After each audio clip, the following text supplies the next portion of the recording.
Hallelujah. जय यीशु। जय यीशु। प्रभु की उपस्थिति में आते हैं सर, अपने आप को आशीर्वादित करते हैं पिता पुत्र पवित्र आत्मा के नाम से आमीन। पिता परमेश्वर, हम आपको धन्यवाद देते हैं, बहुत बहुत धन्यवाद देते हैं।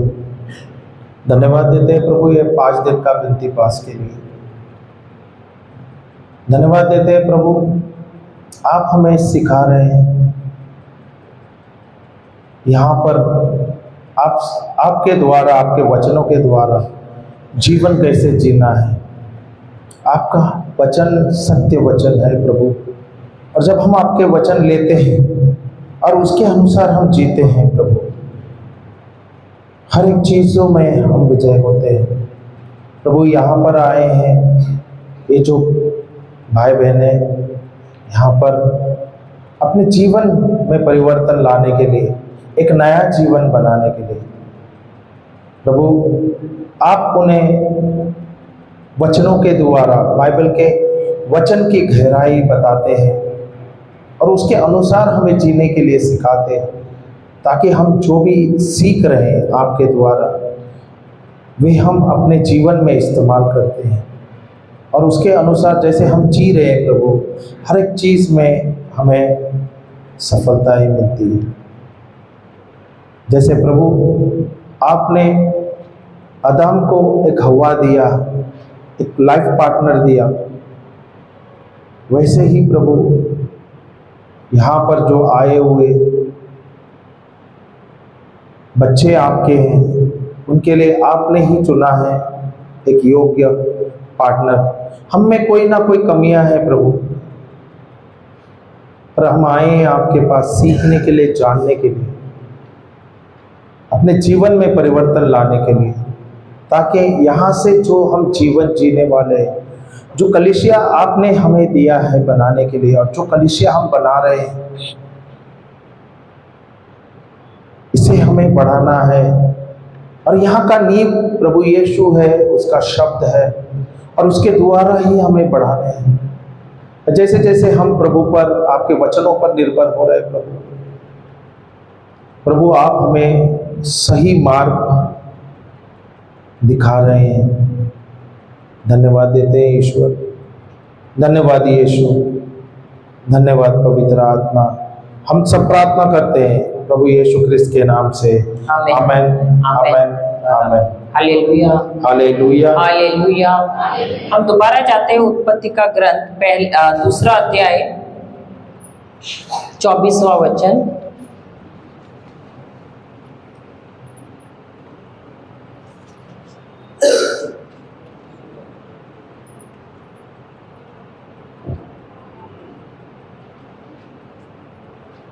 पढ़ना। इस कारण पुरुष अपने माता पिता को छोड़ेगा। नहीं, 23वां पढ़ना। हाँ, 24वां पढ़ना पड़ना। इस कारण पुरुष अपने माता पिता को छोड़ेगा, पुरुष अपने माता पिता को छोड़ेगा और अपनी पत्नी के साथ रहेगा, और अपनी पत्नी के साथ रहेगा, या एक होगा, और वे दोनों एक शरीर हो जाएंगे। और वे दोनों एक शरीर हो जाएंगे। हालेलुया हालेलुया हालेलुया। तो परमेश्वर ने पुरुष, देखो शादी क्यों बनाई है? शादी की संस्था कहाँ शुरू हुई? उत्पत्ति के ग्रंथ में। क्या ये इंसान ने बनाया है ये संस्था, या परमेश्वर ने बनाई है? ये संस्था परमेश्वर के द्वारा ही हुई है, सही बात है, और ये स्थापित भी की है परमेश्वर ने। तो इसका मतलब है कि वो चाहते हैं कि एक पुरुष और एक स्त्री साथ में आ जाए और वे एक हो जाए। अब ये एक होना, इसका मतलब क्या है? अभी जैसे कि आपने एक ग्लास लिया, ग्लास में पानी लिया और उसमें आपने चीनी डाली और उसको घोला, क्या होगा? वो एक होता है। आप अगर ढूंढो तो भी चीनी मिल जाएगी क्या? तो अब क्या दोनों एक हुए हैं, पानी और चीनी? हुआ क्या? नहीं है। अगर आप चाहो तो भी उनको अलग कर सकते हो क्या?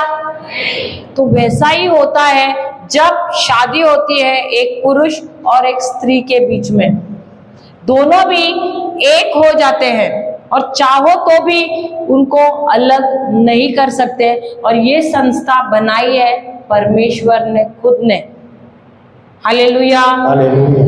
आप और एक उदाहरण में देती हूँ, आपने देखा होगा दो धातु मेटल्स, दो लेते हैं, उनको गरम करते हैं और उनको साथ में लेकर उसको गरम करने के बाद उसको पिघल देते हैं और पिघलने के बाद साथ में वो मिश्रण हो जाता है, उसको क्या बोलते हैं?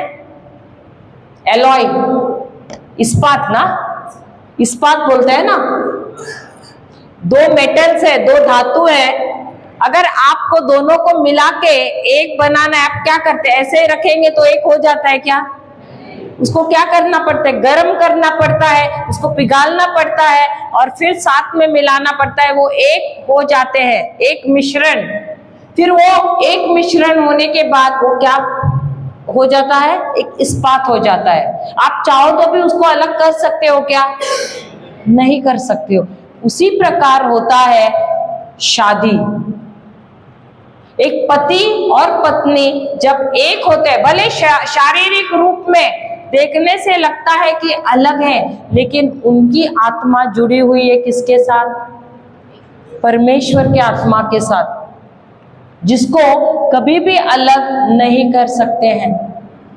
चाहो तो भी उसको अलग नहीं कर सकते हैं जब वो शादी में एक साथ आते। क्योंकि देखो शादी क्या है?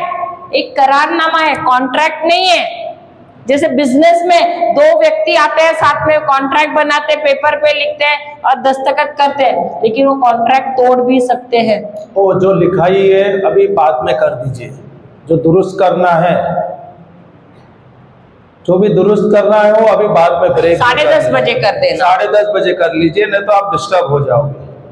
तो डिस्टर्ब हो गए आप दूसरों को भी डिस्टर्ब करेंगे। अभी रख देना, आराम से कर देना। ऐसा नहीं कि फादर नहीं देने वाले आपको सर्टिफिकेट, जरूर देगा। ओके, करेक्शन करना है पर ब्रेक के समय करना है ये सब। तो शादी क्या है? शादी एक कॉन्ट्रैक्ट नहीं है। कॉन्ट्रैक्ट क्या होता है? 2 या 3 व्यक्तियों के बीच में होता है। आप एग्रीमेंट लिखते हैं, साइन करते हैं, लेकिन उसको तोड़ भी सकते हैं। लेकिन शादी क्या है? शादी एक करार है। हालेलुया। किसके बीच में? पति पत्नी और यीशु के बीच में है, जिसे तोड़ नहीं सकते हैं। और इस करार में एक पार्टनर है, वो कमजोर होता है जिस एरिया में, जिस क्षेत्र में, वहां दूसरा मजबूत होता है। तो वो कहता है अपने सहयोग या अपने लाइफ पार्टनर से कहता है कि जहां तुम कमजोर हो वहां पर मैं मजबूत हूं, और जहां दूसरा कमजोर है वहां पर ये कहता है वहां तुम कमजोर हो तो मैं मजबूत हूं। हालेलुया, हालेलुया, हालेलुया। क्या प्रभु भी हमसे वही कहते हैं? जब हम कमजोर होते हैं, प्रभु की भी हमारे साथ क्या है?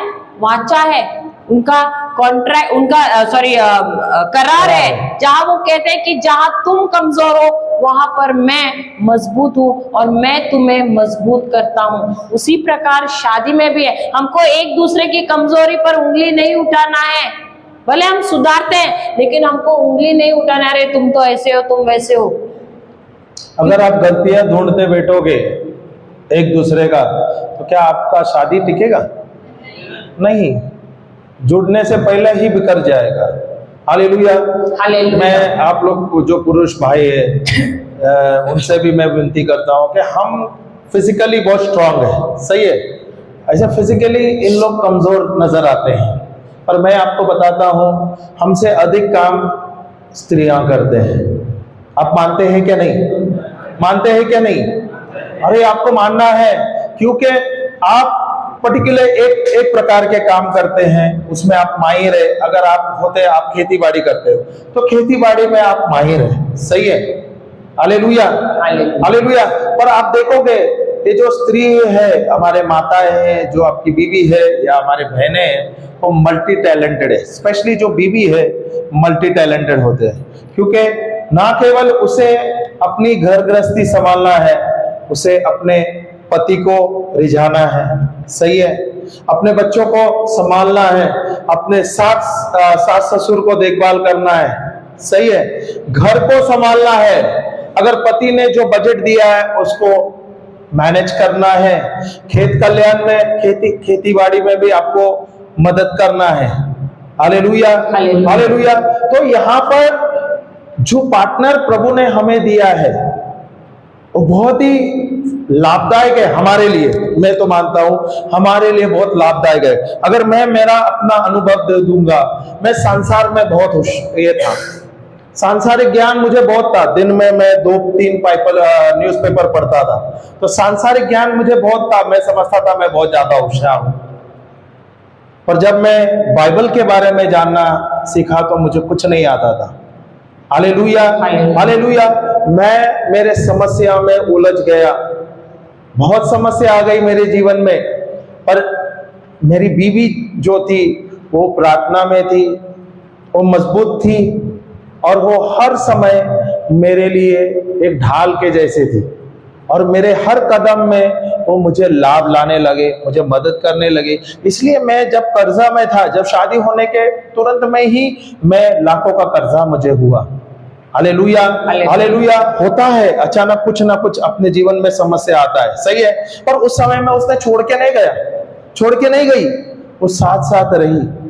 जब आप शादी में आप एक कवेनेंट करते, आप बांधते हो अपने आप को, तो वहां पर आप बोलते हो, अपने मुंह खोल के बोलते हो, सुख और दुख में मैं मेरे पति के साथ रहूंगा। पति कहता है मैं मेरे पत्नी के साथ रहूंगा, सही है क्या नहीं? और वहां पे साक्षी मानते हैं प्रभु को, सही है क्या नहीं? हालेलुया, हालेलुया। तो आपको बहुत जरूरी है, कमजोरी है हमारे में, पतियों में भी, पुरुषों में कमजोरी है, वैसे स्त्रियों में भी है, पर हम अपने कमजोरियों को लेके नहीं ये लेना है, हमें उसका लाभ कैसे उठा सकते हैं, उनके अच्छाई के लिए उनकी तारीफ करो, उसके साथ चलो, हर एक मोड़ में, हर कदम में साथ साथ चलो। आप देखोगे एक सीढ़ी से दूसरा, दूसरे से तीसरा, ऐसे करके आपके जीवन में जो पहाड़ है उसके ऊपर आप चढ़ जाओगे। हालेलुया, उसके ऊपर आप नियंत्रण ले लोगे, सही है क्या नहीं? और आप एक दूसरे को देखते हुए आपके जो बच्चे हैं वो देखते हैं और वहां पर उनके जीवन में भी परिवर्तन आता है। अगर पति और पत्नी में अनबन होगा तो आप देखोगे परिवार बिखर जाता है, बच्चों में भी तालमेल नहीं होता है, बच्चे फिर कुछ समय के बाद बच्चे भी डोमिनेट करते हैं, होता है क्या नहीं? होता है नहीं? हालेलुया। क्यों? क्योंकि पति और पत्नी में कुछ ना कुछ कमजोरी होता है। हालेलुया, hallelujah. Praise the Lord, praise the Lord. अगर आप में भी कोई भी डिफरेंसेस है, अगर आप में भी झगड़ा है, ये आपको बैठना है अकेले में या बेडरूम में जाके बैठो और साथ में जाओ और सुलह करो, लोगों को इन्वॉल्व नहीं करो। सबसे अच्छा सुलह है जब आप पति पत्नी और प्रभु बीच में रहता है, साथ में बैठते और सुलह करते हैं। पर अगर आपके बीच में छोटा सा नोकझोंक होता है, आपने आपके सास ससुर को ले लिया, माता पिता को ले लिया और वहां पे सुलह करने की कोशिश की, तो अक्सर समस्या हो जाती है, क्योंकि वे सांसारिक ज्ञान दे सकते हैं, आत्मिक ज्ञान नहीं दे सकते आपको, सही है। सांसारिक तजुर्बा उनके पास, पर आत्मिक ज्ञान, आत्मिक समझ, ये आप आए हैं सीखने के लिए, आपको और सीखना है और आपको समझना है। तो मेरे परिवार में सबसे मुख्य है प्रभु और मुझे सलाह लेना है प्रभु से। जब आप प्रभु से लेते हैं, उनके वचनों के द्वारा चलते हैं, उसके अनुसार चलते हैं, तो आपके जीवन में परिवर्तन ही परिवर्तन होगा। Hallelujah, hallelujah. देखो, आप जब शादीशुदा जीवन शुरू कर रहे हैं, सबसे पहले आपके पास बाइबल का ज्ञान होना, बाइबल की समझ होना बहुत जरूरी है। और आप जब बोलते हैं मैं पढ़ा लिखा नहीं हूं, ये बहाना नहीं है, ये सिर्फ बहाना है, बहाना नहीं चलता। अगर आप किसान हैं तो क्या आप नहीं पढ़ना सीखते? नया नया कुछ सीखते हैं क्या नहीं? तो आप बहाना देते हैं कि नहीं मुझे नहीं आता, मैं नहीं करूंगा। नहीं, सीखना बहुत ही जरूरी है। और मेरे जीवन में मुझे परिवर्तन लाना है तो सीखना है, और सीखने के लिए आपको समय नहीं लगेगा, सिर्फ 15 दिन से 1 महीने में आप सीख सकते हैं। और सीखना क्यों? ताकि आप जो इस संसार में जी रहे हैं, यहाँ पर छल कपट हो रहा है, छल कपट हो रहा है, तो आपको समझना है, कल आप आएंगे, आप पढ़े लिखे नहीं है, आपको कोई भी लाके कोई एग्रीमेंट या कुछ दे देंगे, आप बिना पढ़े लिखे दस्तखत करेंगे, नुकसान हो जाएगा, भारी नुकसान हो सकता है। सही है कि नहीं? तो पढ़ना अच्छा है। क्यों? मुझे पढ़ना है ताकि मैं बाइबल सीखूं, बाइबल से मुझे पता चले क्या है मेरे जीवन का रहस्य, मेरे परिवार कैसा मुझे बढ़ाना है, मेरे जीवन में कैसे मुझे समृद्ध जीवन जीना है, अच्छा जीवन जीना है, परिवर्तन लाना है मेरे जीवन में। ये बाइबल में ही रहस्य दिया है। वैसे ही जब आप संसार में हैं तो आपको सांसारिक ज्ञान कैसे मिलेगा? जब आप पढ़े लिखेंगे तभी। हालेलुया। पर बाइबल के द्वारा प्रभु आपको बहुत ही अच्छा जीवन सिखाता है। तो बाइबल का ज्ञान नहीं होने से क्या होता है? हमारे पास भी हमने जब हमारी शादीशुदा जिंदगी शुरू की तो हमने देखा कि हमारे भी घर के दीवारों पे दरारें आने लगी थी। क्यों? क्योंकि तूफान आ रहा था, वर्षा हो रही थी, बाढ़ आ रहा था और हमारे घर के दीवारों को पीट रहा था। होशाया का किताब, होशे का किताब 4 अध्याय 6 वचन क्या कहता है? देखिए, होशे की किताब 4 अध्याय 6 वचन।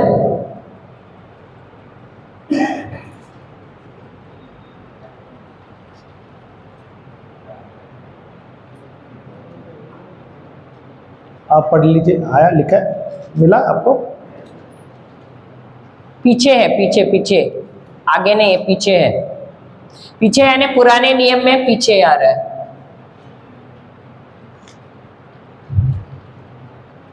होशे 4:6।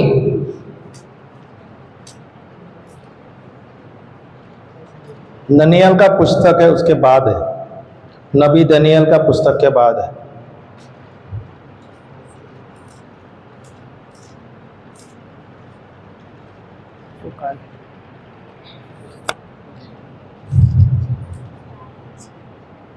मेरे प्रजा का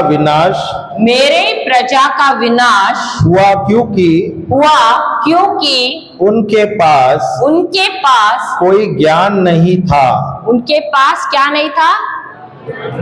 किस चीज का ज्ञान? बाइबल का ज्ञान। क्या यहाँ पर दिया है मेरी प्रजा का नाश शैतान की वजह से हुआ था? हम अधिकतर दोष किसको देते हैं? शैतान को या तो परमेश्वर को। सही बात है। या अड़ोस पड़ोस में जो है, या परिवार वालों को। सही बात है। लेकिन सिर्फ लिख लेना और सुन लेना, नहीं सुनोगे समझ नहीं आएगा। यहाँ पर परमेश्वर कहते हैं मेरे लोगों का नाश किस लिए हुआ है? क्योंकि उनको मेरे ही वचनों का ज्ञान नहीं है। इसकी वजह से हमारा भी नाश क्यों हो रहा था शादीशुदा जीवन में?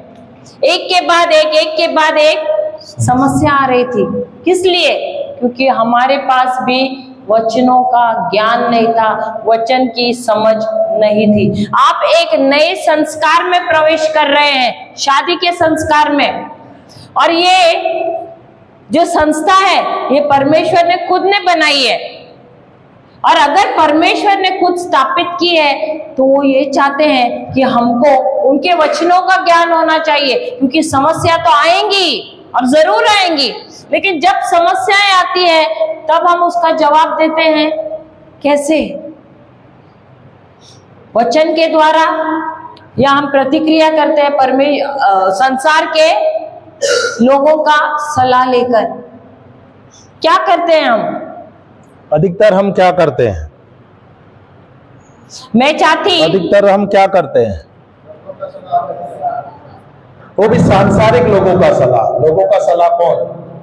सांसारिक लोगों का सलाह लेते हैं, इसलिए हमें सांसारिक ज्ञान मिलता है और वहां पर हमें धोखा होता है, गलतफहमियां होती है। अधिकतर क्या होता है, जब समस्याएं आती हैं हम भागते किसके पास है? अपने घर वालों के पास। लड़कियां जाएंगी अपने मायके में, वहां जाकर बताएंगे। लड़के दोस्तों को या माता पिता को बताएंगे। सही बात है। और सबको अपनी समस्या में शामिल करते हैं। सही बात है। जब हमारे जीवन में समस्या आई, ये बेकार हो गए, काफी कुछ हो गया, कर्जा हो गया, लेकिन मैंने कभी जाकर मेरे परिवार को कभी इस बारे में बताया ही नहीं। उनको तो काफी चीजें मालूम भी नहीं थी, अभी तक मालूम नहीं है। कभी कभी हम अपनी गवाही देते हैं और वो हमारा प्रचार सुनते हैं, तब बोलते हैं अरे ये सब हुआ था, आपको कभी बताया नहीं है।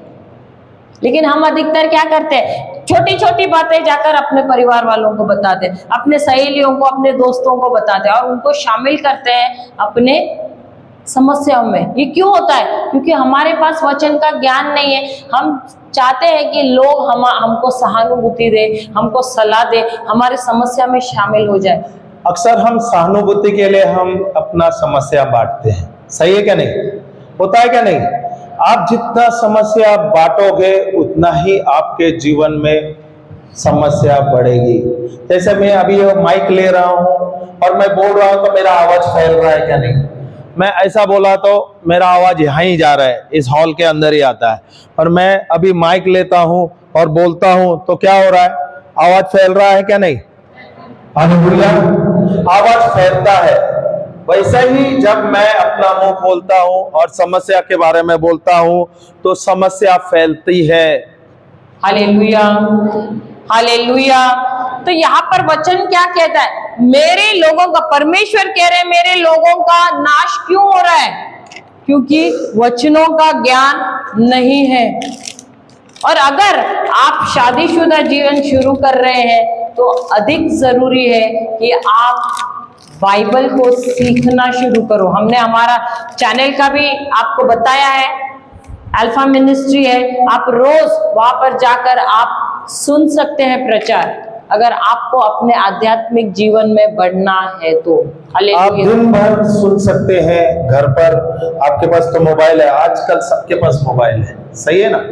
तो मोबाइल में आप ऑन करो, यूट्यूब में चलता रहता है, अपलोड कर दोगे तो ये मोबाइल टीचिंग सुनेंगे आप लोग और ये चलता रहेगा।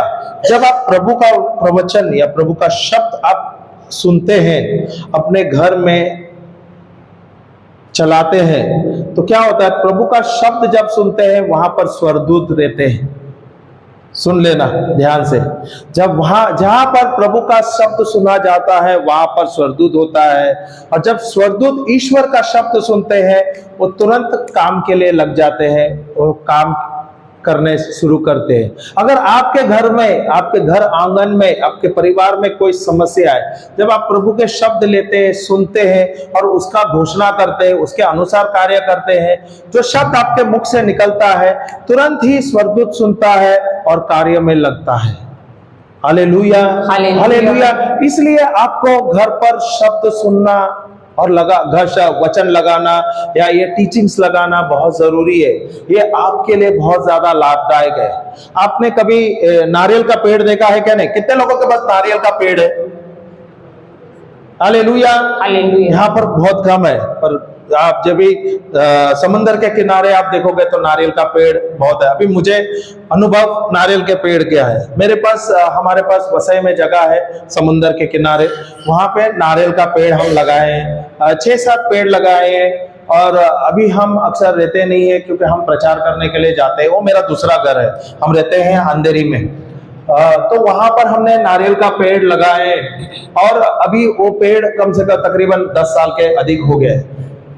ये 10 साल में सबके सब पेड़ है बड़े हो गए, पर जो पेड़ है ना, जो लोगों के बगल में, जो दूसरे ओर जहां पे घर है, वहां पे लोग बात कर रहे हैं, वहां पे रेडियो टीवी वगैरह जो चल रहा है, दिन भर बात कर रहे हैं, वहां पे जो पेड़ है, 2 पेड़ है, वो भरपूर फल देता है। और यहाँ पर इस ओर में जहां पर कोई लोग नहीं है, हमारे घर के बगल में ही है, पर हम रहते नहीं है, हम आते हैं महीने में 2 महीने में जाके रहते हैं।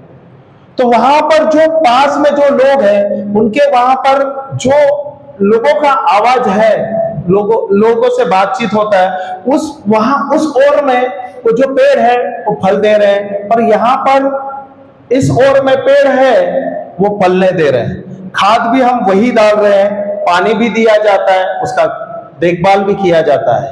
Hallelujah, hallelujah. मेरा बोलने का तात्पर्य ऐसा है, जो आपके शब्द है ना उसमें जीवन है। हालेलुया, हालेलुया। इसलिए ईश्वरीय शब्द में जीवन है। जब आप बोलते हो, आपके घर आंगन में आप देखोगे सफलताएं, तरक्की, खुशहाली, सब कुछ अच्छा होगा। इसलिए हम चाहते हैं कि आप लोग क्या करो, अभी आप आए हैं यहाँ पर 5 दिन के लिए विनती पास के लिए, पर आप लोग कुछ ज्यादा ध्यान नहीं दे पा रहे। सही है, सवेरे से शाम तक है। आप बोलोगे हमने बहुत कुछ सीख के गए, मैं बोलता हूं आप 5% भी नहीं सीखे। हालेलुया। पर यही जो टीचिंग्स है, आपने अभी सब्सक्राइब किया, बेल पर दबा दिया, ये टीचिंग सब आपको मिल जाएगा। हम जब बंबई जाएंगे इसको अपलोड कर देंगे, ये सब यूट्यूब में आ जाएंगे। ये आप अपलोड कर दो, डाउनलोड कर देना, आपको टीचिंग मिलेगा और घर पर आप खेल लो। अगर आपके पास मोबाइल नहीं है तो एक छोटा सा पॉकेट रेडियो आता है, पॉकेट रेडियो में एक पेन ड्राइव के लिए अपलोड, सब वीडियोस को अपलोड कर देना ऑडियो में और उसमें डाल देना। तो घर के अंदर, घर आंगन में आपको वही प्रभु का प्रचार सुनने को मिलेगा और आपके जीवन में परिवर्तन होगा, आपके परिवार में परिवर्तन होगा। Hallelujah, hallelujah. ये हमने हमारे जीवन में किया है और ये अनुभव हमने किया है, हमने देखा है हमारे जीवन में कितना परिवर्तन। हालेलुया। हम यही जो अनुभव हमारा है, ये एक्सपीरियंस जो हमारा है, हम चाहते हैं कि आप लोग भी ये ले लीजिए। आपके जीवन में आपको परिवर्तन लाना है क्या नहीं, लाना है क्या नहीं? और ये परिवर्तन आप कैसे लाएंगे? आप सोचोगे मैं दिन रात मेहनत करूंगा और उसमें मुझे सफलता मिलेगा। सिर्फ मेहनत करने से सफलता मिलता है? नहीं ना, सही है क्या नहीं? मेहनत के साथ प्रभु का प्रकाशन, प्रभु का प्रज्ञा, प्रभु का ज्ञान चाहिए, जरूरी है, बहुत जरूरी है। अगर आप किसान हैं तो आपको पता है साल भर मैं खेती कर सकता हूं, साल भर में अच्छी जो बीज डालूंगा उसमें 100 गुना 1000 गुना मैं लाभ उठा सकता हूं। सही है क्या नहीं? वो कहां मिलता है? जब आप सही तरीके से बाइबल पढ़ते हो, सीखते हो, उसके अनुसार चलते हो, प्रभु आपको प्रकाशन देता है। हालेलुया, हालेलुया। तो हमें परिवर्तन लाना बहुत जरूरी है। लाना है क्या नहीं? सबको लाना है। बहुत अच्छा। तो ये जो, अगर देखो शादी तो हो जाएगी, शादी के बाद जब समस्याएं आती है, आप दौड़ोगे कहां पर? कहां? माँ के पास, माता पिता के पास दौड़ोगे या बाइबल के पास दौड़ोगे? अगर आपके पास जवाब ही नहीं आया, एक कहां जाओगे? बाइबल, एक ही ने कहा बाइबल, बाकी सब कहां दौड़ेंगे?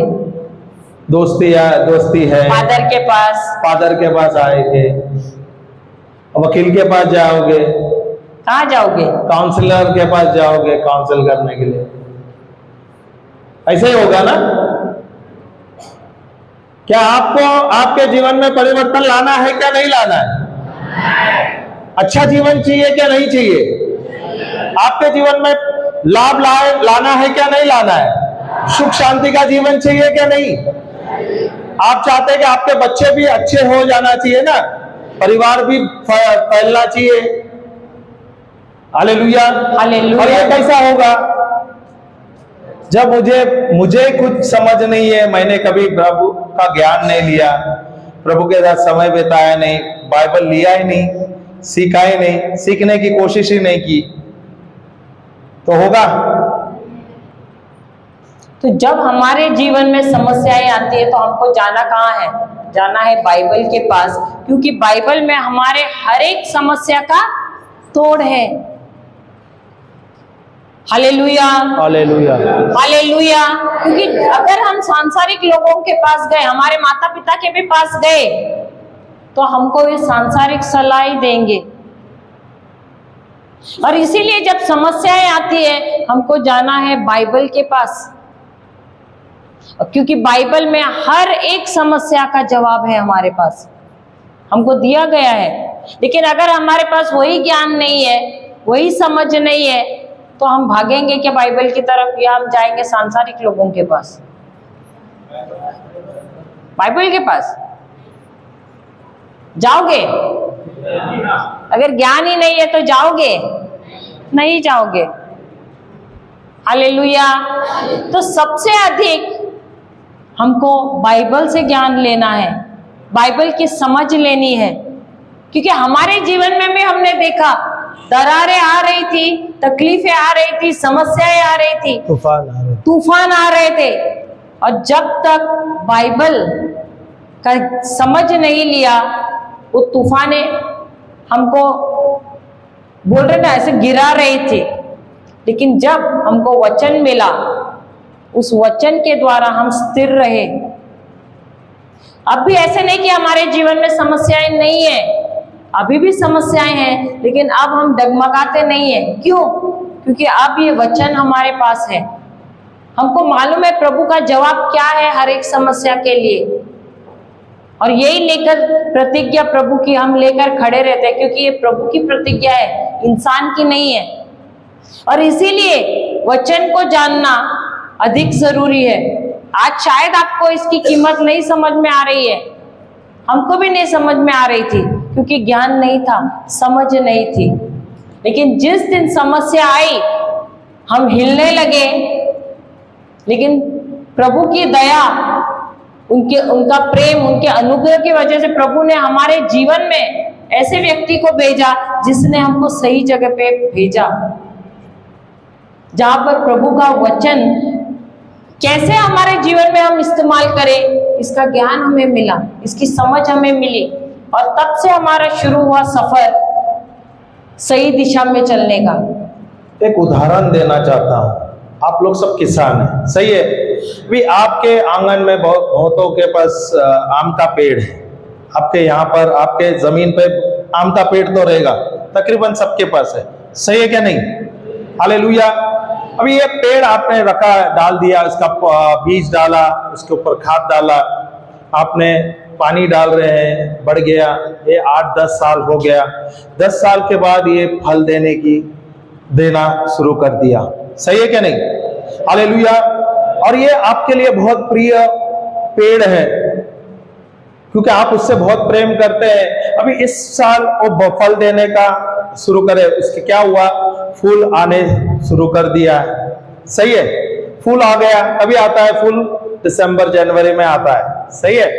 क्योंकि आप बहुत उससे प्रेम करते हैं। आप बोलोगे अरे तूफान आने वाला है, धूप आने वाला है, बारिश आने वाला है, तो मैं क्या करता हूं, मैं एक छतरी डाल देता हूं, उसको बड़ी सी छतरी लगा देता हूं, या इसके ऊपर मैं प्लास्टिक का कवर कर देता हूं, ताकि ये जो मेरा पेड़ है, मैं उसे बहुत चाहता हूं, ये मेरा बहुत बेस्ट पेड़ है, मेरा फेवरेट है, मैं इसका देखभाल कर लूंगा।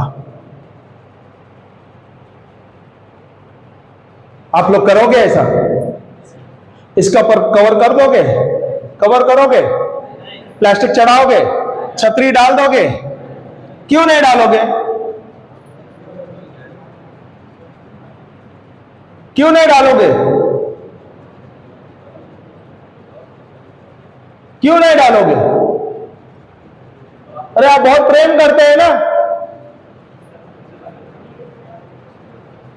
आप बहुत प्रेम करते हैं ना उस पेड़ से, तो आप छतरी नहीं डालोगे? उसको धूप लग रहा है, तूफान आने वाला है, आंधी आ जाएगी, बारिश आ जाएगा, उसके फल जो है खराब हो जाएगा, तूफान आएगा तो, धूप ज्यादा आएगा तो। हाँ, पेड़ बड़ा है, पेड़ बड़ा है, बड़ा है, उसको कवर नहीं कर सकते। हाँ, पेड़ बड़ा है, उसको कवर नहीं कर सकता है। नहीं, आजकल टेक्नोलॉजी आया है, उसको कवर कर सकते हैं, बड़े बड़े छतरी आए हैं। पर आप लोग छतरी डाल दोगे? हाँ, क्या बोले? नहीं डालेंगे। नहीं डालोगे ना? क्यों नहीं डालोगे? कभी सोचा है? अगर मैं छतरी डालूंगा, उसको कवर करूंगा, वो फूल आते समय उसको आंधी नहीं आएगी, धूप नहीं आएगा, बरसात नहीं आएगा, जो फल आने का समय आता है, जो पेड़ है वो अच्छा फल देगा। वो जो फूल है ना, वो फूल आते, वो जो उसको जो कैरी आने को लगेगा ना, उसी समय में वो फूल गिर जाएगा। सही है? सही है क्या नहीं? हालेलुया, हालेलुया, हालेलुया। क्यों?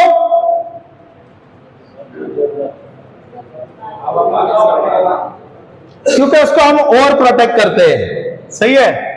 और हम क्या करते हैं, भले हम उसको प्रेम करते हैं, उसको धूप में रखते हैं क्या नहीं? वो तूफान में लड़ता है क्या नहीं? बारिश में लड़ता है क्या नहीं? क्या वो पेड़ हिलता है क्या वहां से? वो बोलता है अभी मुझे धूप आ गया, मेरे को जा रहा हूं बिल्डिंग के नीचे जाता हूं। वहां पे रहता है ना, भले आंधी हो या तूफान हो, सही है, वो सब मौसम झेलता है, सब समस्या झेलता है, और वो वही रहता है क्योंकि उसका नींव मजबूत है। सही है क्या नहीं? सही है। और उसका नींव मजबूत होने के द्वारा वो क्या करता है? अच्छा फल भी देता है। सही है, सही है। हमारा नींव मजबूत है क्या? अभी तक है क्या? आंधी आएगी तो, तूफान आएगा तो, बारिश आएगा तो क्या होगा? गिरेगा क्या नहीं? Hallelujah, hallelujah. और वहां भी अगर आप नहीं गिरे, क्या फल अच्छा आएगा? नहीं आएगा। तो हमारे जीवन में भी आंधी आने वाली है, तूफान आने वाला है, धूप आने वाला है, बारिश आने वाला है, आना ही है, आएगा ही। देखो, अब तक आप अपने माता पिता के सुरक्षा में थे, बढ़िया, बहुत अच्छे, इसीलिए सही है ना? आपको आंधी का, तूफान का एहसास नहीं हो रहा था। लेकिन हम डरा नहीं रहे, लेकिन नहीं, डरने का कोई बात नहीं। नए किसान है, आपको सबसे अच्छा पता है, हमसे ज्यादा अनुभव है। सही है ना? आप एक नए संस्कार में प्रवेश कर रहे हैं, तो आंधी आना ही है, तूफान आना ही है। अगर एक पक्षी बच्चे को जन्म दे रही है, जब छोटा है तब तक उसको खिला रही है, सब कुछ कर रही है, पोषण दे रही है, लेकिन एक समय ऐसे आता है, वो पक्षी क्या करते हैं, उस बच्चे को बोलते हैं अभी चलो भाई उड़ो, उड़ना शुरू करो। उस समय पक्षी बोलता है, वो बच्चा बोलता है कि मेरी माँ कितनी निर्दयी है, मेरे पिता कितना निर्दयी है, मुझे उड़ने को कह रहा है, या तो मुझे सब आराम था, सब कुछ मिल रहा था।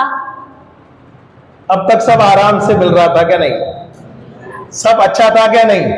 चलो, जो पुरुष है वो तो अपने परिवार के साथ मोस्टली रहता है, पर जो स्त्री है अभी क्या किया है, उसने अपने परिवार को छोड़ते हुए अलग आते हैं, अलग परिवार में आ रहे हैं, और वो परिवार के साथ जुड़े हैं जहां पे उनको पता नहीं कहाँ कौन है, कैसे है। इनका संस्कार अलग है, इनका रहन सहन अलग है, यहाँ पर भी रहन सहन अलग है, संस्कार अलग है, आदतें अलग है। अब यहाँ से निकलकर यहाँ आना आसान है? बहुत आसान है, बहुत ही आसान है। स्त्रियों के लिए तो बहुत ही अच्छा है, बहुत आसान है ना?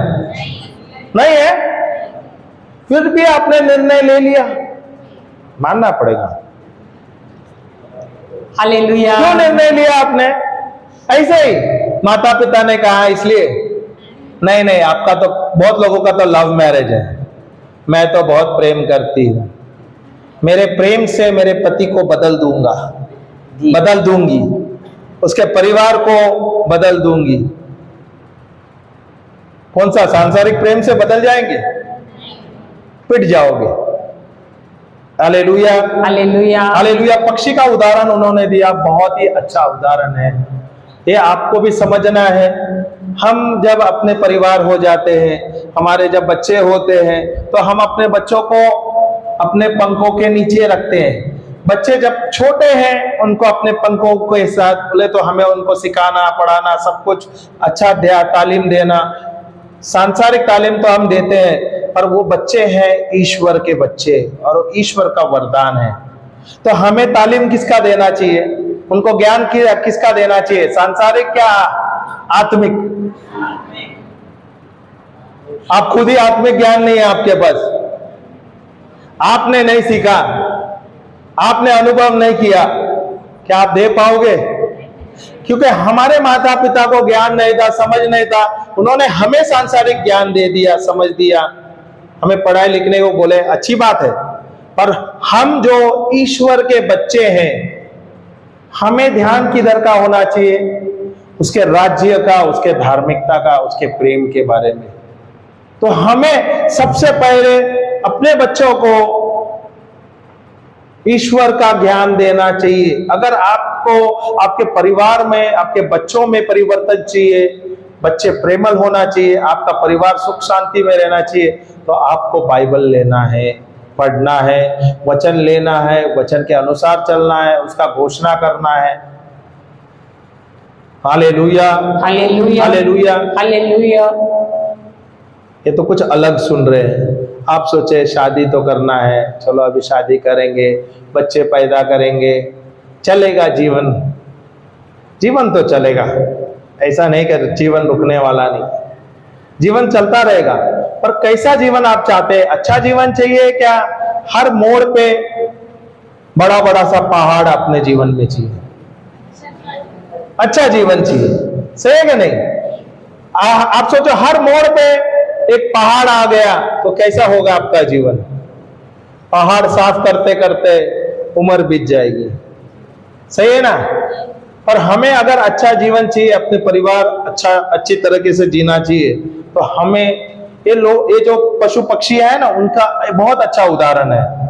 एक उम्र के बाद जब बच्चे बड़े होते हैं उनको छोड़ देते हैं, बच्चों को अपने पास नहीं रखते। और बच्चों का भी जिम्मेदारी है अपने माता पिता को देखना। ऐसा नहीं कि आप बड़े हो गए, आपने अपने बीवी को पकड़ लिया, अभी बीवी के साथ रहे, अपने बच्चे, पर आपको भी अपने माता पिता को देखना है, क्योंकि प्रभु ने उनको दिया है और उनके द्वारा आप आए इस संसार में, सही है कि नहीं? सही है कि नहीं? तो आपका भी जिम्मेदारी है कि उनको देखना है। उसका मतलब नहीं आप अपना परिवार छोड़े और उनके साथ रह जाए, ऐसा नहीं दिया है। बाइबल में दिया है पति और पत्नी एक है, वो अलग हो गए माता पिता से, सही है ना? Hallelujah, hallelujah. दोबारा जाते उत्पत्ति का ग्रंथ 2 अध्याय वचन 24।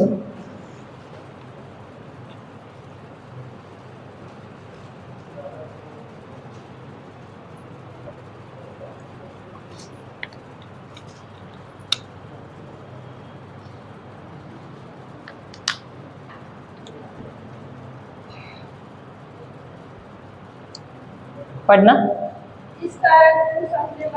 इस तरह पुरुष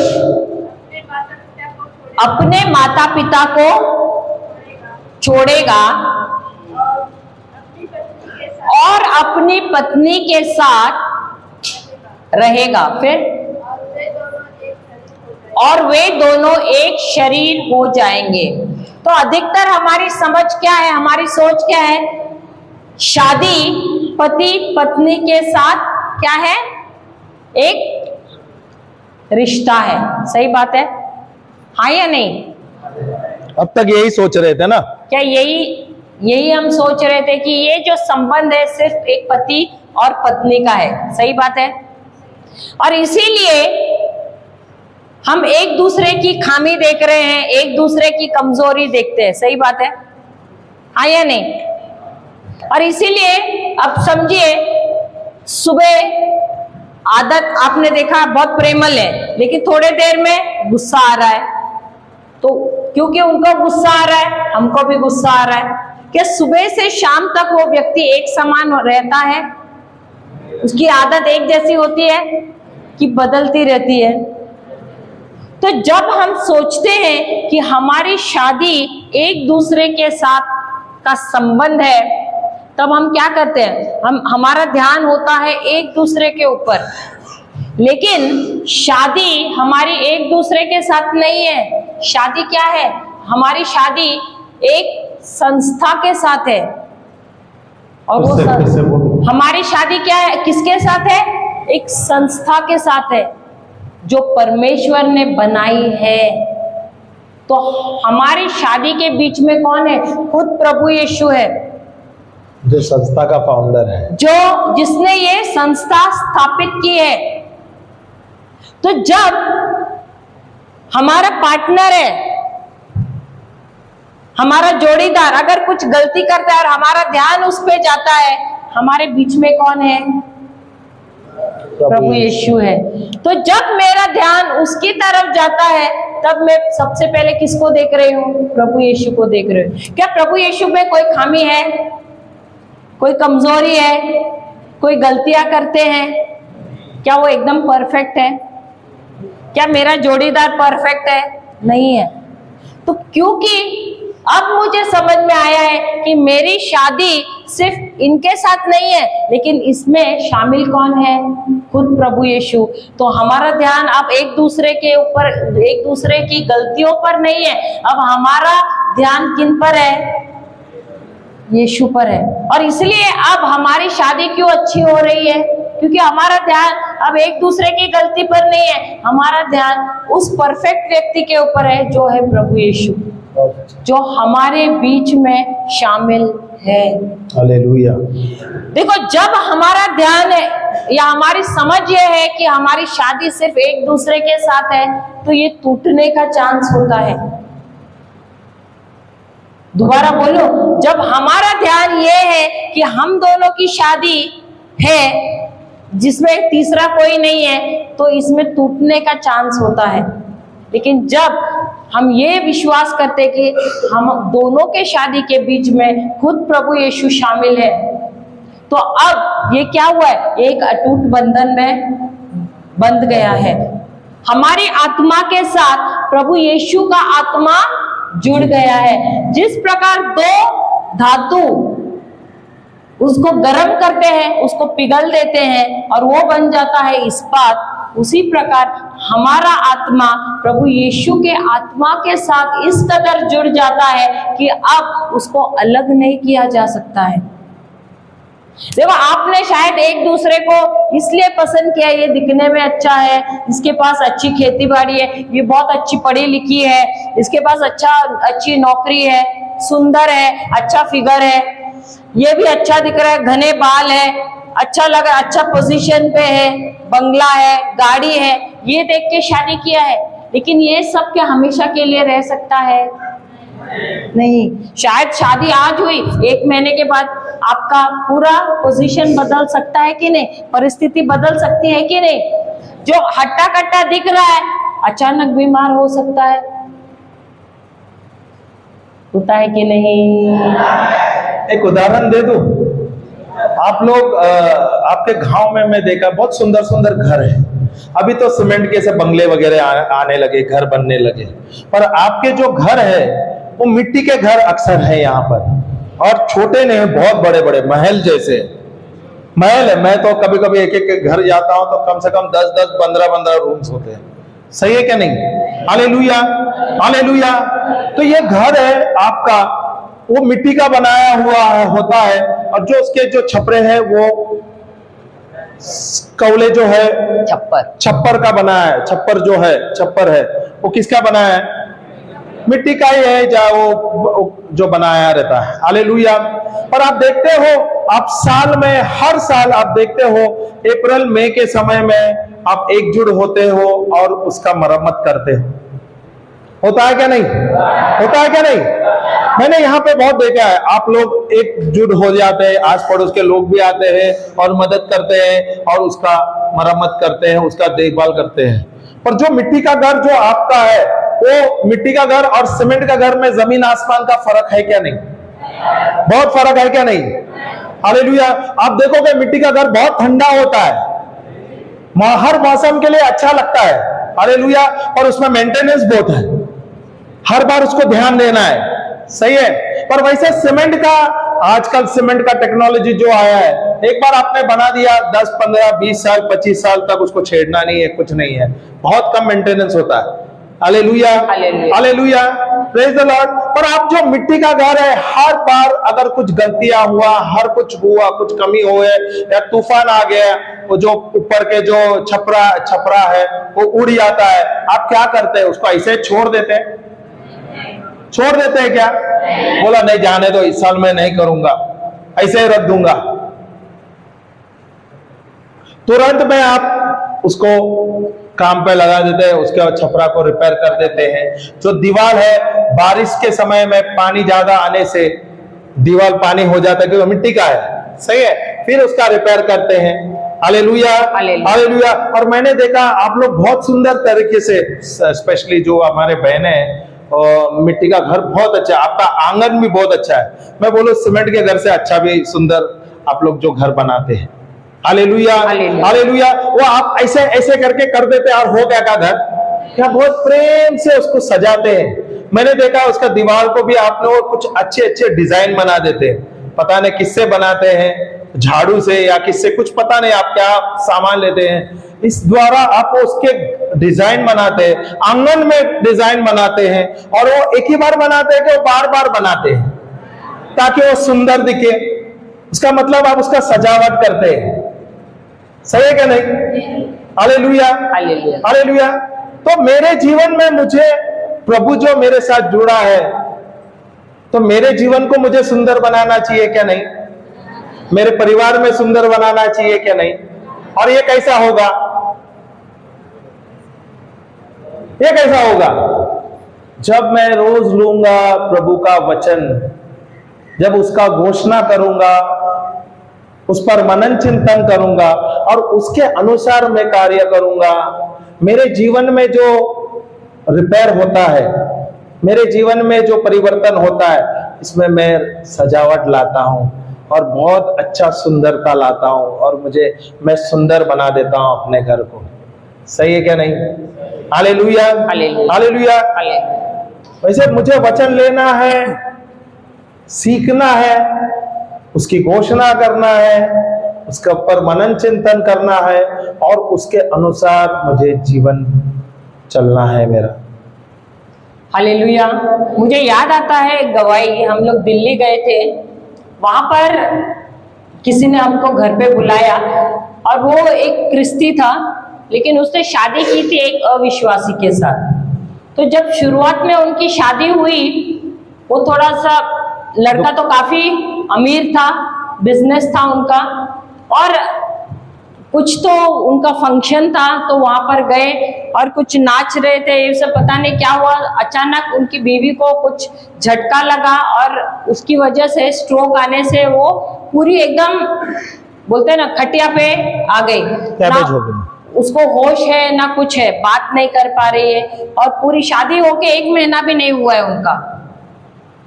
ऐसे किस्से भी होते हैं और उनके पास प्रभु का वचन नहीं था और ये जो है वो पूरी तरह खटिया पे है और उन्होंने हमको बुलाया। लेकिन लड़का, क्योंकि उनकी शादी चर्च में हुई है, उसको एहसास है कि उनका, देखो वो चाहे तो उस लड़की को त्याग भी सकता है क्योंकि पहला महीना है शादी का, लेकिन उसको एहसास है कि क्योंकि हमने हमारी शादी चर्च में की है, मैं उसको, मेरी शादी सिर्फ उसके साथ नहीं है, इसमें शरीर के साथ नहीं, उसमें परमेश्वर खुद शामिल है, प्रभु यीशु शामिल है, इसलिए उसके साथ वो अब तक जुड़ा हुआ है। कोई कोई क्या करते हैं, छोड़ भी देते हैं, सही बात है।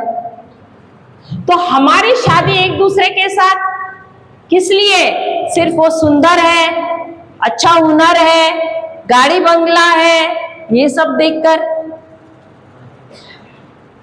या हमारी शादी इसलिए है कि प्रभु यीशु इस शादी के अंदर आप खुद भी शामिल हैं।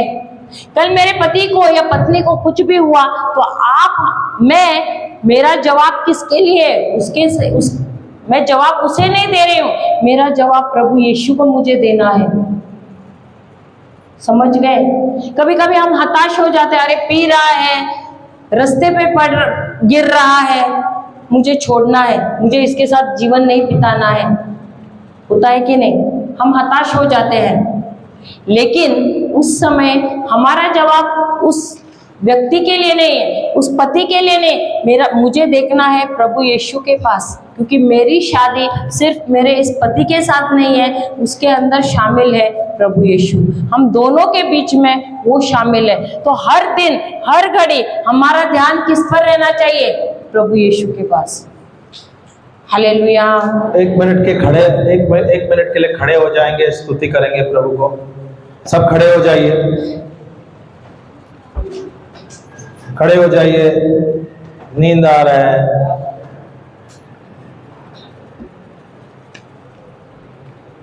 स्तुति करेंगे। हालेलुया, हालेलुया, हालेलुया, हालेलुया, हालेलुया, हालेलुया। धन्यवाद यीशु, धन्यवाद यीशु, धन्यवाद यीशु, धन्यवाद यीशु। हालेलुया, हालेलुया, हालेलुया, हालेलुया, हालेलुया, हालेलुया, हालेलुया, हालेलुया, हालेलुया, हालेलुया, हालेलुया, हालेलुया, हालेलुया, हालेलुया, हालेलुया, हालेलुया, हालेलुया। प्रभु यीशु के नाम से जो सुस्तीपन का आत्मा है, जो भारीपन का आत्मा है, प्रभु यीशु के नाम से मैं उसे बांधता हूँ, मैं उसे श्राप देता हूँ, उसे उखाड़ता हूँ और उसे समंदर में फेंकता हूँ। पुषा बारा बारा बारा हालेलुया हालेलुया हालेलुया मेरे मेरे मेरे यारा लापा बहारा नाम है। अगर अन्य भाषा का वरदान है तो आप अन्य भाषा में प्रार्थना करो। पुषा हारा ला बहारा नाम है रे शेहेरे मेरे मेरे मेरे मेरे सहारा नाम हारा तारा बारा बारा मेरे मेरे मेरे मेरे मेरे मेरे सहारा ला बहारा नाम है रे मेरे मेरे मेरे सियारा ला बहारा नाम है रे मेरे मेरे मेरे मेरे मेरे मेरे मेरे मेरे शैतान चाहता है कि आप नहीं सुने ये वचन, आपको नींद दिला रहा है, सर भारी हो रहा है, भारी हो रहा है, ऐसा लगे सो जाओ मैं। ये बहुत ही महत्वपूर्ण सेशन है, आपको इस पर ध्यान दे रहा है। उषा बारा बारा बारा बारा यारा लाफा बाबा हारा नमा है रे मेरे शहारा ला बहारा नमा है रे मेरे शियारा लाफा बाबा हारा नमा है रे मेरे शेहेरे मेरे मेरे मेरे हालेलुया हालेलुया हालेलुया हालेलुया हालेलुया हालेलुया। बैठ जाइए।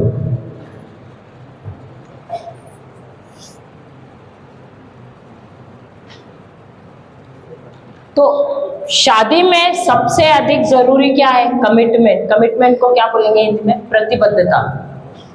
प्रतिबद्धता बहुत ही जरूरी है। हालेलुया। भले हम एक दूसरे में कोई भी खामी देख रहे हैं, शायद शादी करते समय देखा कि यार ये बहुत अच्छा है, बहुत अच्छा पोजीशन है, बहुत अच्छी नौकरी है, बहुत पैसा कमा रहा है, ये पत्नी बहुत दिखने में सुंदर है, लेकिन कुछ सालों के बाद अलग हो गई है। सही बात है, दिखने में अलग हो गई है, शेप बिगड़ गया है, लेकिन फिर भी हमारी एक प्रतिबद्धता होनी चाहिए, क्योंकि इंसान एक जैसा नहीं रहता है। अब एक सबसे अच्छा उदाहरण है माता मरियम का। माता मरियम के पास संदेश लेकर कौन आया था? देवदूत इब्राहिम। सही बात है।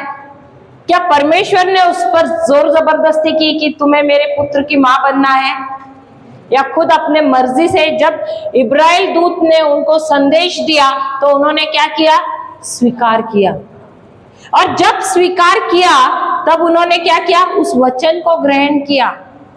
अब 3 महीने के लिए कहा गई वो अपनी बहन कौन? एलिजाबेथ के पास गई, वहां उसकी सेवा करने के लिए गई। अब 3 महीने के बाद आई, क्या वो गर्भवती थी? थी कि नहीं? थी कि नहीं?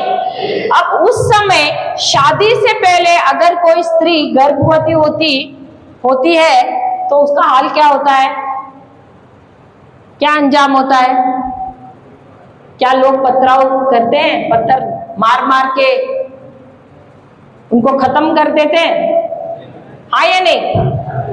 हाँ या नहीं? कोई हाँ भी बोल रहा है, कोई नहीं भी बोल रहा है। क्या बोले? अभी नहीं पत्थर मार, अभी की नहीं बात कर अब रहे। गोली मार देते। फिर उस जमाने में मारते थे कि नहीं? उनको जान से मार डाला जाता था, पत्थर मार मार के। लेकिन क्या माता मरियम ने एक बार परमेश्वर को वादा किया, वो प्रतिबद्ध रही कि नहीं अंत तक? सही बात है। हालेलुया हालेलुया। अब वो 3 महीने के बाद आई, क्या उसकी शादी हुई यूसुफ के साथ? नहीं हुई, नहीं हुई। लगता है आप लोगों को बाइबल दोबारा पढ़ना है। फिर 3 महीने के बाद जब आई तब उनकी शादी हुई यूसुफ के साथ, और 5 महीने में बच्चा हो गया शादी के बाद। क्या लोग उसके बारे में बोल रहे थे कि नहीं? चर्चा तो किया ही होगा ना कि शादी होके 5 महीने में बच्चा हो गया, ये कैसे हो सकता है? और ऐसा भी नहीं कि कमजोर बच्चा, बहुत ही अच्छा हट्टा कट्टा बच्चा हुआ है। लेकिन क्या माता मरियम पीछे हटी? नहीं। जो योजना के लिए परमेश्वर ने उनको बुलाया था वो योजना पूर्ण की कि नहीं उन्होंने? वो प्रतिबद्ध रही कि नहीं? उसी प्रकार हमको भी जब हम शादी के लिए आए हैं, हमको क्या करना है? एक दूसरे के साथ प्रतिबद्ध रहना है। क्यों? क्योंकि इस रिश्ते में कौन शामिल है हमारे साथ? खुद प्रभु यीशु है। हमारी प्रतिबद्धता सिर्फ एक दूसरे के साथ नहीं है, हमारी प्रतिबद्धता उस संस्था के साथ है जिसके लिए हम साथ में आए हैं। अब उदाहरण देती हूं। अब समझिए कि आप कहीं ऑफिस में आप स्कूल में नौकरी कर रहे हैं, सही बात है? उदाहरण दे रहे हैं। उदाहरण है, आप टीचर, तो आपके साथ दूसरी भी टीचर है, ठीक है?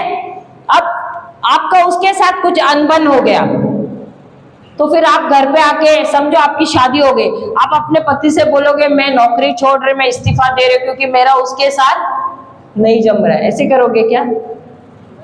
तो आप क्या करोगे? क्योंकि आप उस संस्था में, उस स्कूल में काम कर रहे हैं, आपकी प्रतिबद्धता किसके साथ है? उस संस्था के साथ है। तो भले आपका यहाँ पर इनके साथ कुछ भी, जो आपके साथ काम कर रहे हैं उसके साथ अनबन हुई है, शायद 6 महीने तक, 2 महीने तक आप उनके साथ बात भी नहीं कर रहे, लेकिन क्योंकि आप इस संस्था के साथ प्रतिबद्ध है, आप नौकरी करना बंद नहीं करोगे, सही बात है? उसी प्रकार भले पति पत्नी के बीच में कितनी भी अनबन हो रही है, पति गुस्से वाला है या आप गुस्से वाले हैं, बुरी आदतें हैं, कुछ भी हो, लेकिन आपकी प्रतिबद्धता किसके साथ है? उस संस्था के साथ है जिसमें प्रभु यीशु शामिल है। तो हमारा ध्यान एक दूसरे की कमजोरी पर नहीं होना चाहिए, हमारा ध्यान उस प्रभु के ऊपर रहना चाहिए जो कमजोर नहीं है, जो हर घड़ी परफेक्ट है और जो मेरे लिए क्रूस पर मरा है, उसके कार्यों पर मेरा ध्यान होना चाहिए। हम कमजोर है इसलिए हम प्रभु पर निर्भर है ना, सही है क्या नहीं? अगर हम कमजोर नहीं रहते थे, क्या हम प्रभु पर निर्भर रहते थे? नहीं ना। तो हम में से कितने लोग ये सोच के शादी करें कि मेरी शादी इनके साथ हो रही है?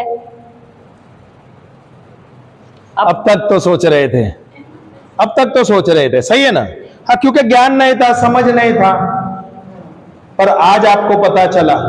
हमारी शादी एक दूसरे के साथ नहीं है, हमारी शादी उस संस्था के साथ है जो परमेश्वर ने खुद बनाया है, जिसको हम तोड़ नहीं सकते हैं। इसीलिए हम जाते हैं मार्कुस का सुसमाचार 10वां अध्याय 5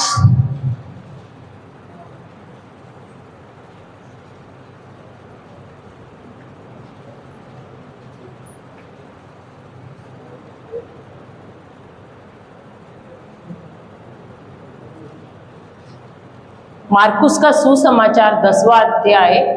यीशु ने उससे कहा, चौथे से लेना, चौथे से। उन्होंने कहा, मूसा ने किसी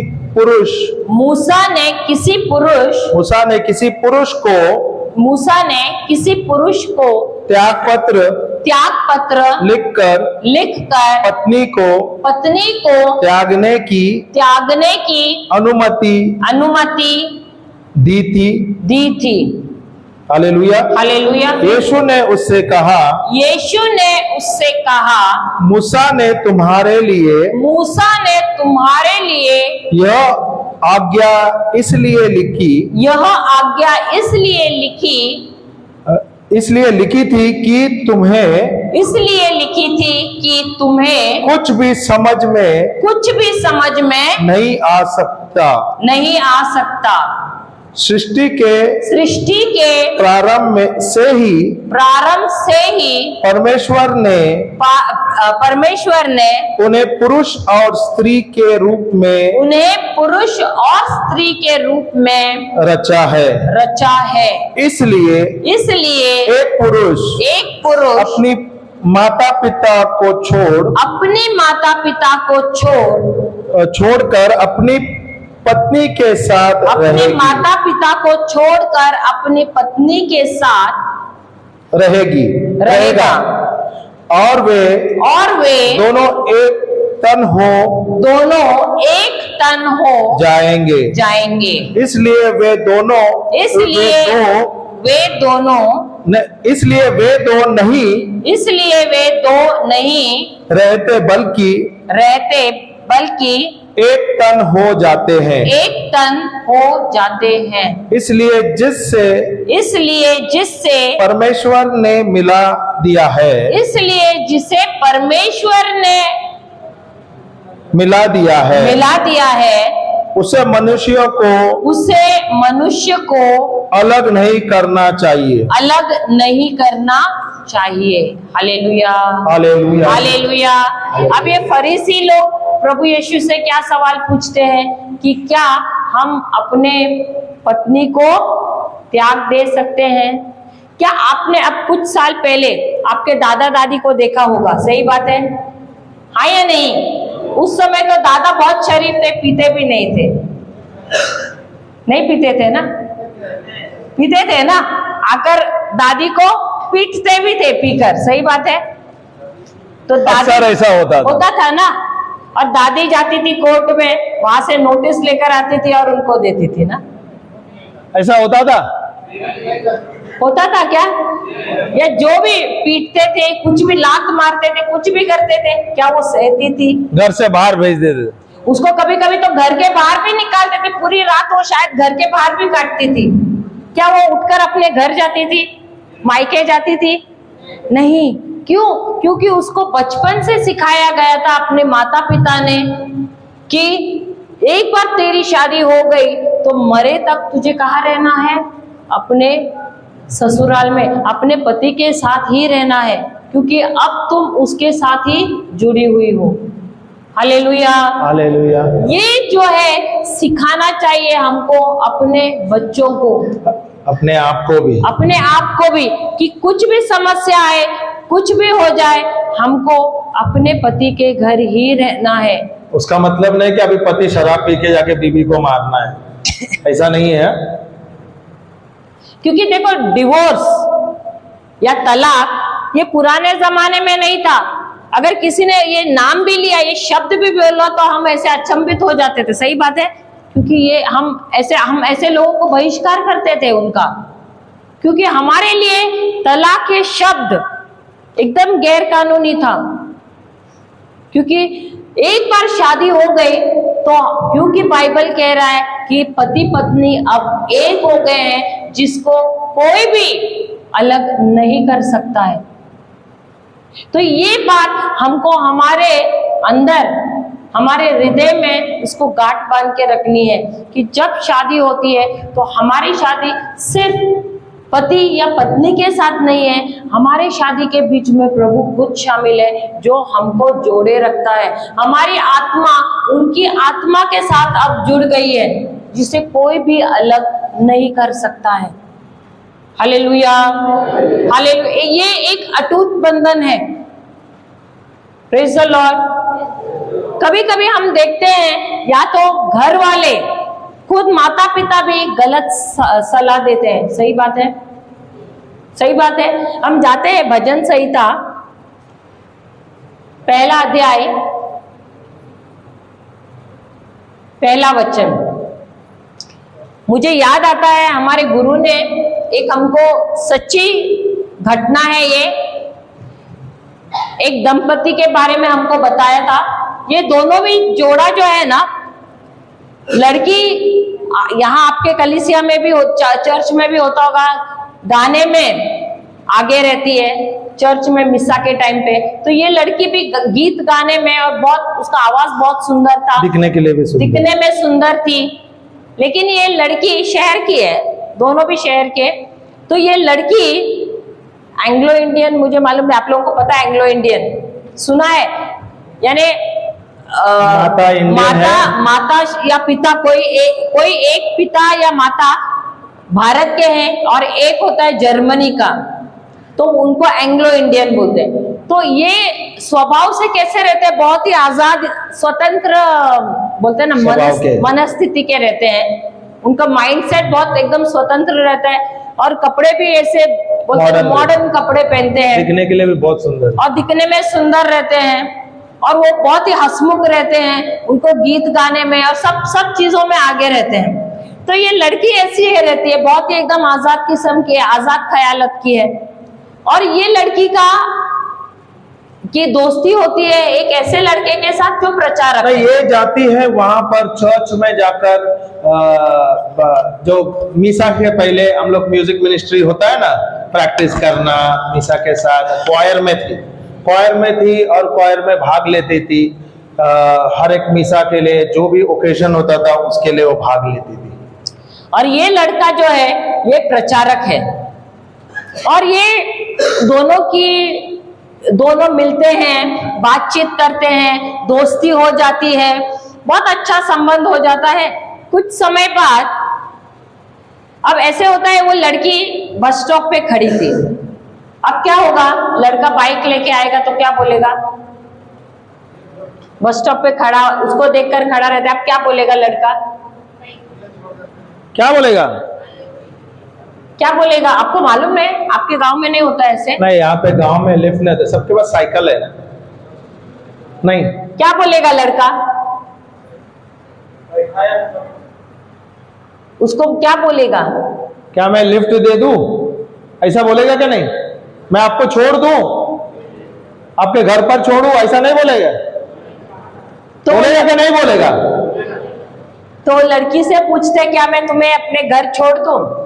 तो बोलती ठीक है, और वो जाता है, उसको छोड़ देता है, उसके घर तक निकलता है। ऐसे करते करते एक दिन वो लड़की से बात करता है, और अब क्या बोलता है उससे? आपको क्या लगता है क्या बोलता है उससे? क्या बोलता है? हाँ, आप भी थे शामिल वहां पर, सही बोला। वो क्या बोलता है उससे कि मैं तुमसे बहुत प्रेम करता हूं, क्या तुम मुझसे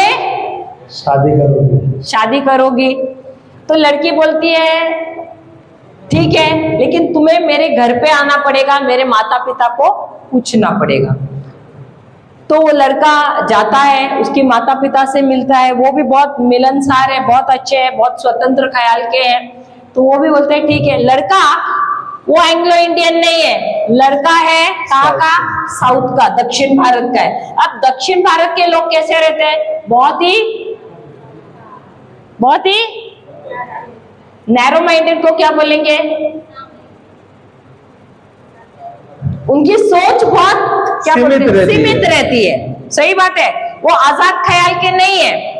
लेकिन अब लड़का आजाद ख्याल का है, पर उसके परिवार जो साउथ में है वो आजाद बोले तो सीमित, जो बोले ना उनके ट्रेडिशन, उनके जो संस्कार के, हाँ, उनके संस्कृति, उसकी लड़के की संस्कृति अलग है, लड़की की संस्कृति अलग है। अब लड़का अपनी माँ से बोलता है, माँ नहीं कर रही है, लेकिन फिर भी क्योंकि बेटे को पसंद है, ना चाहते हुए भी ठीक है कहती है, शादी हो जाती है। अब शादी होने के बाद ये लड़की क्या है, पैंट पहनती है, शर्ट पहनती है, जीन्स में और रहती है, ऑफिस में काम करती है, ऑफिस में अच्छा ओहदे पे है, अच्छा पगार भी है। घर पे आती है, घर पे खाना पकाती है। अब खाना साउथ वालों का अलग खाना है, इनका खाना अलग है। अब ये जो है यहाँ पर इसकी माँ, लड़के की माँ, उसको पसंद नहीं आ रहा है कि बहू जीन्स पहने। अब वो क्या करेगी जब पसंद नहीं है तो? क्या करेगी? आपके यहाँ अच्छा, आप लोगों को प्रॉब्लम नहीं कि आपके बीवी तो जो होने वाली है साड़ी पहनने वाली, क्या करेगी? क्या करेगी? कुछ माँ बोल क्या रहे थे? करेगी? अरे आप लोगों को मालूम नहीं है, लड़कों को मालूम नहीं, लड़कियों को क्या करेगी माँ? हाँ, ऐसे नहीं पहनना है। किसको बोलेगी? लड़की को बोलेगी या बेटे को बोलेगी? बहू को बोलेगी या बेटे को बोलेगी? हाँ, बेटे को बोलेगी। सही बात है। अब जैसे माँ ने बेटे को बोला, बेटा किसको आके बोलेगा? किसको बोलेगा? पत्नी को बोलेगा। अब जैसे बात कर रहा है, अब बीवी को पता चल रहा है कि ये जो जिसे मैं देख रही थी ये आजाद ख्यालों का, लेकिन ये आजाद ख्यालों का नहीं है। ये कौन है? माँ का लाडला। लाडला है। तो माँ जो जो बोल रही है उसके ऊपर चलने वाला बच्चा है। भले माँ कुछ भी गलत भी बोले तो भी उस पर ही चलने वाला है, खुद का निर्णय लेने वाला नहीं है। हालेलुया। अब ऐसे करते करते क्या हो रहा है, माँ इसको बोलती है अरे ये खाना नहीं बराबर बना रही है, जो मुझे पसंद है उसके जैसे नहीं बना रहे। अब ये बहू से बोल रही है या बेटे से बोल रही है? बेटे से। बेटा क्या कर रहा है? अब बीच में ढोल कौन बन रहा है? कौन? बेटा। क्योंकि यहाँ से भी बज रहा है, यहाँ से भी बज रहा है। सही बात है, दोनों तरफ से बज रहा है। अब क्या होगा? माँ बेटे के बीच में झगड़ा होगा या पति पत्नी के बीच में? क्योंकि बेटा तो माँ के साथ लड़ नहीं सकता है, वो तो एकदम आज्ञाकारी है। अब ऐसे करते करते क्या हो रहा है, दोनों मियाँ बीवी के बीच में हर घड़ी झगड़ा ही हो रहा है, अनबन हो रहा है। अब लड़की उसको काफी समझाने की कोशिश करे कि मैं तो पहले से मेरे मम्मी डैडी के इधर थी, तो मेरे तो आजाद ख्यालात है, आपको तो पहले से पता है, तो आपकी माँ की वजह से मैं अपने आप को बदल नहीं सकती हूँ। लेकिन वो कह रहा है नहीं, मेरी माँ को पसंद नहीं है तो तुम्हें बदलना पड़ेगा। अब ऐसे करते करते इनके बीच में समस्या होते होते ये जो लड़का है, पति जो है, अपनी नौकरी गवा बैठता है। अब नौकरी गवा बैठता है। अब ये कहाँ पर है? घर पे है। अब कमा कौन रही है? बीवी कमा रही है। अब वो बाहर का भी काम कर रही है, घर पे भी आके काम कर रहे हैं, उसके बावजूद भी क्या हो रहा है? झगड़े हो रहे हैं। क्योंकि माँ क्या कर रही है? बेटे को कान भर रही है और ये आके पत्नी को सुना रहा है। ऐसे करते करते क्या हुआ कि ये लड़की हमारे जो गुरु है उनके साथ जुड़ी हुई थी प्रार्थना में। तो वो बताती अपनी समस्या उनसे और कहती है कि देखो ऐसे हो गया है, हमारे घर पे ऐसे ऐसे हो रहा है करके।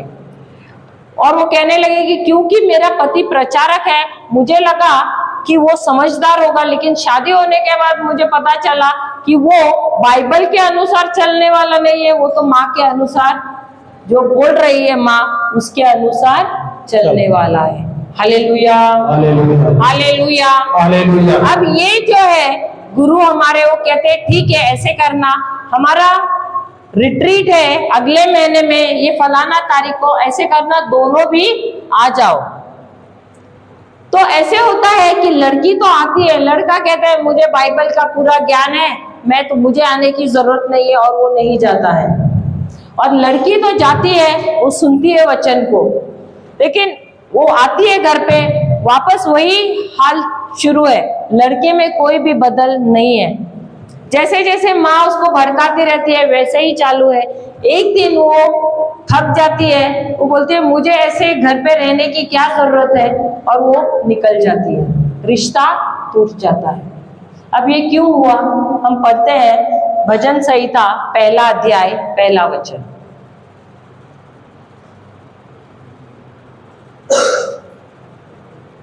भजन संहिता या स्तोत्र गीत 1 अध्याय।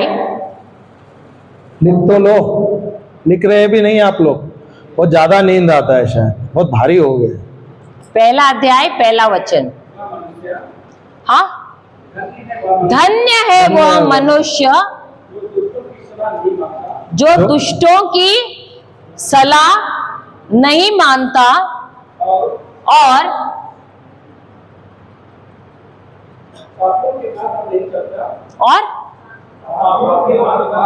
सुनाई नहीं, पापियों के मार्ग पर नहीं चलता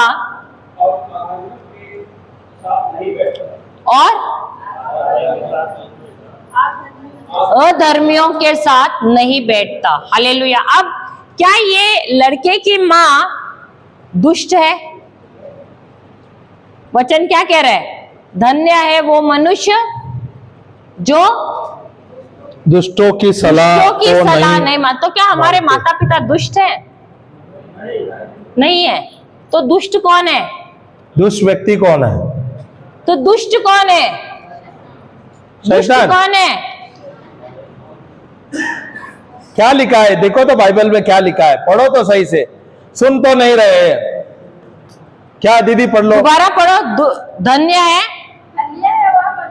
धन्य है वह मनुष्य जो दुष्टों की सलाह नहीं जो दुष्टों की सलाह नहीं मानता। मानता। तो दुष्ट कौन है?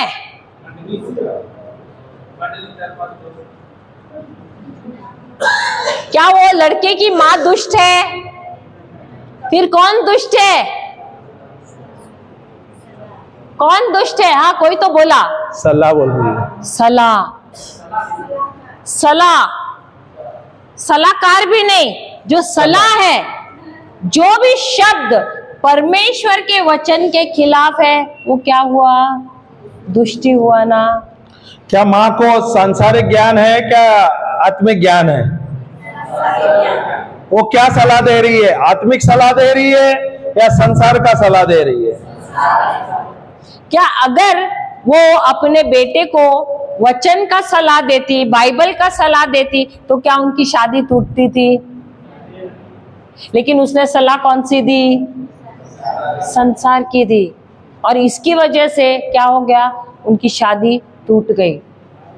जब जब हम जाते हैं सांसारिक लोगों के पास, जब जब हम जाते हैं ऐसे लोगों के पास जिनके पास बाइबल का ज्ञान नहीं है और उनसे सलाह मांगते हैं, उनकी सलाह होती है दुष्ट।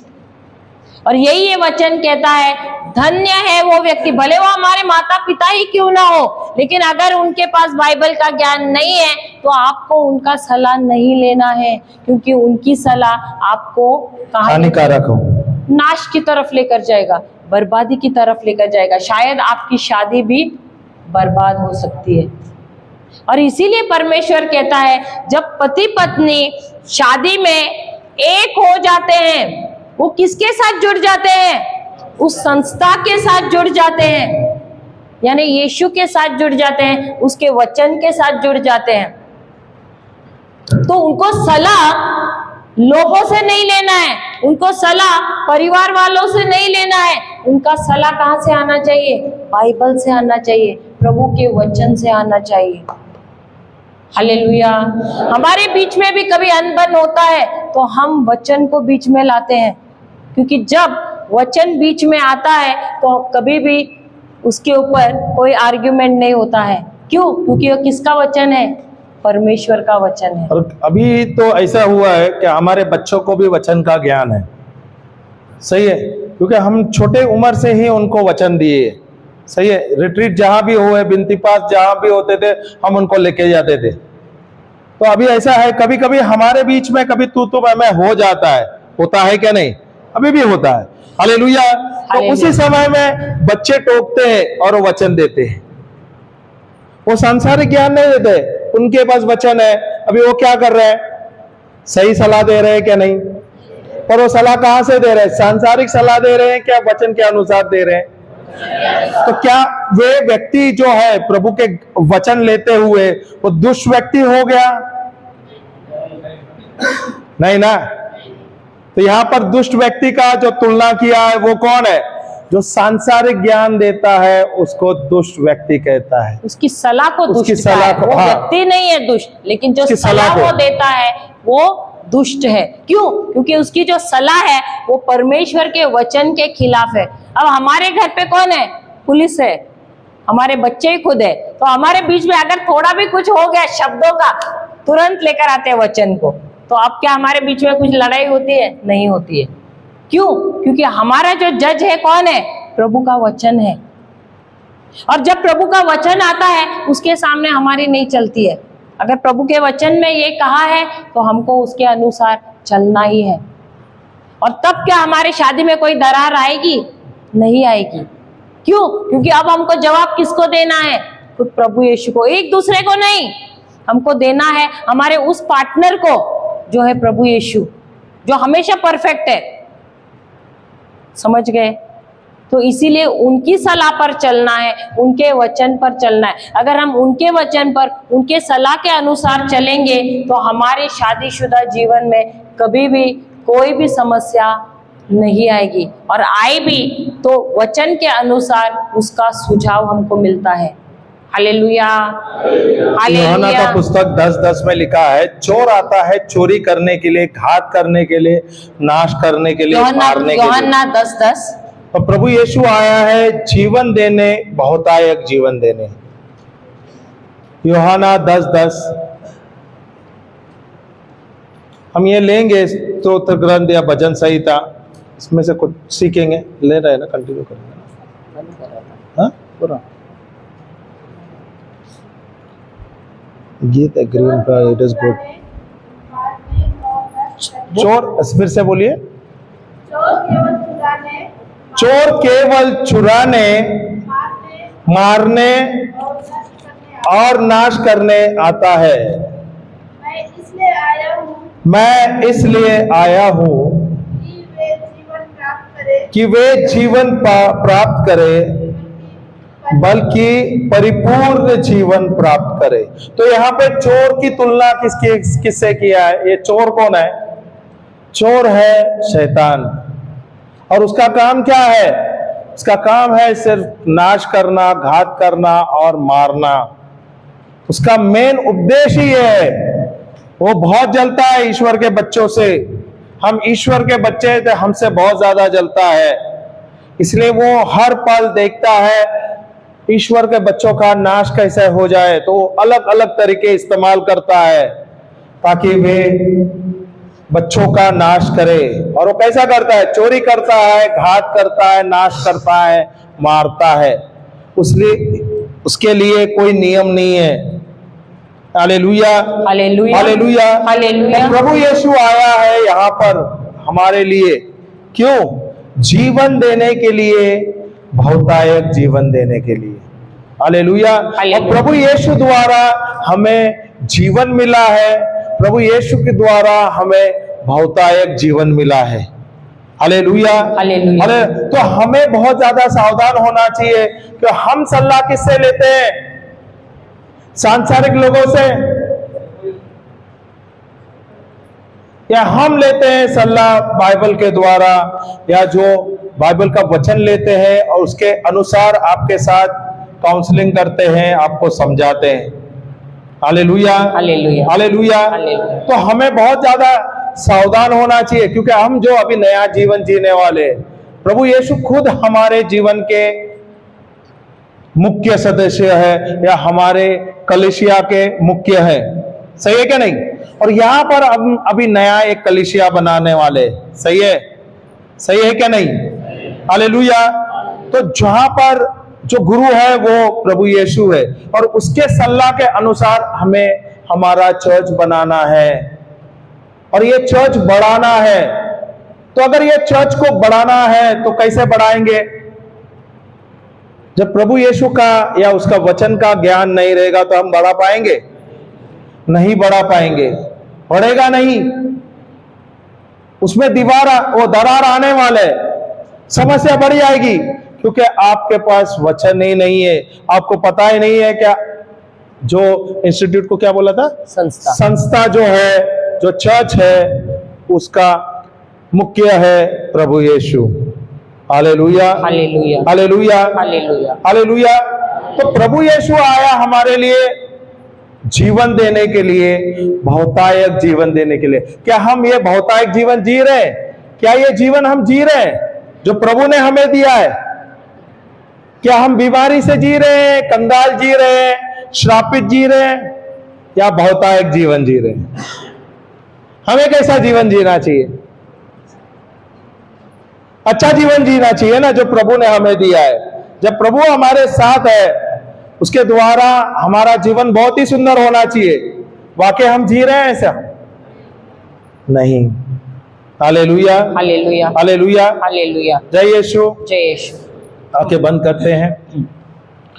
पिता परमेश्वर, हम आपको धन्यवाद देते हैं, बहुत बहुत धन्यवाद देते हैं प्रभु, कि आप हमारे परिवार के मुख्य है, कलीसिया के मुख्य है। और आपके द्वारा जो प्रभु यीशु जो हमारे नींव है, उसके द्वारा हमें अपना कलीसिया बढ़ाना है, हमारे घर को बनाना है। जैसे जैसे प्रभु हम अपने समय आपके वचनों में बिताते हैं, और वचनों द्वारा हमें प्रकाशन मिल रहा है, समझ मिलता है, ज्ञान मिलता है, और उसके अनुसार हम अपना जीवन शुरू करते हैं प्रभु। आप हमें हर एक चीजों पे विजय देते हैं। वचन कहता है आशीर्वादित है वह मनुष्य जो दुष्टों का सल्ला नहीं लेते। दुष्ट व्यक्ति वह है वो संसार के सल्ला देते हैं। प्रभु पर आप हमारे मुख्य है, पर आपका वचन हमारे अंदर है और आपके वचन के अनुसार हमें अपना जीवन जीना है।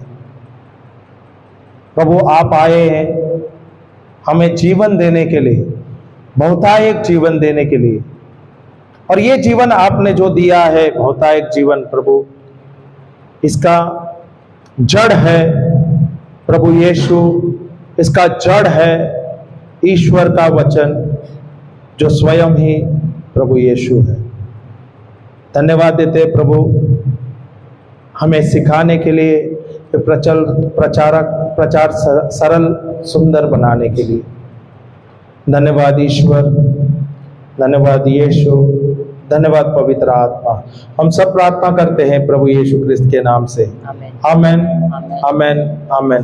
पिता पुत्र पवित्र आत्मा के नाम से, आमेन। जय यीशु, जय यीशु।